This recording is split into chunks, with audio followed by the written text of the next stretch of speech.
पालघर जिल्ह्यात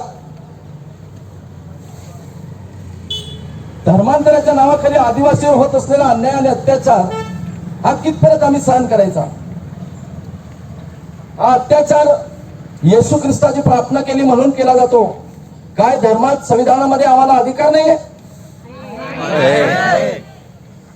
कलम 25 आणि 30 अंतर्गत सर्व जे ऍक्ट आहेत हे धर्मांतर करू शकतो असं दिलेलं आहे. पण आम्हाला धर्मांतर नाही करायचे ना.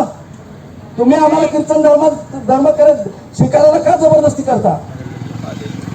का आम्हाला तुम्ही ख्रिश्चन म्हणता? का आम्हाला जबरदस्ती धर्मांतर करण्यासाठी लावता? आम्ही हिंदू नाहीत, आम्ही ख्रिश्चन नाहीत, आम्ही मुस्लिम नाहीत, आम्ही आदिवासी आहोत. आदिवासी जन्माला आलोय म्हणून आम्ही या ठिकाणी बिरसा मुंडा, राघोजी भांगरे, राणी लक्ष्मीबाई, त्या तंट्या भील यांचे फोटो का लावलेले आहेत? कारण हे आमचे नेते आहेत.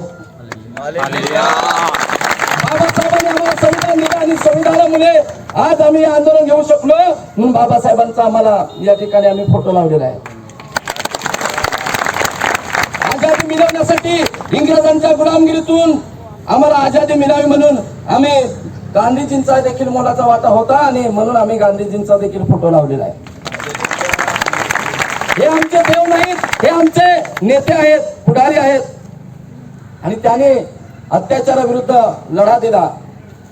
आम्ही का फोटो दिलेत तर सर्व जनतेला कळायला पाहिजे, प्रशासनाला कळायला पाहिजे. आम्ही येशू ख्रिस्ताचा फोटो लावलाय का इथे? आम्ही कीर्तन आहेत का? इथे येशू ख्रिस्ताचा फोटो नाही, मग तुम्ही आम्हाला कसे धर्मांतर केलं म्हणून म्हणता हो?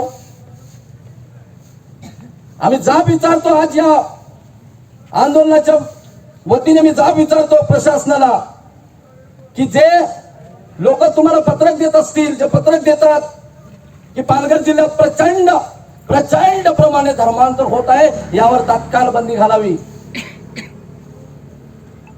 माझी पण विनंती आहे, आमची सर्वांची विनंती आहे.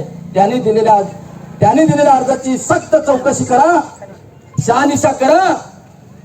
आणि एकही असा तुम्हाला पालघर जिल्ह्यात जबरीन धर्मांतर केलेला कोणी आढळला तर त्याच्यावर डायरेक्ट गुन्हा दाखल करा.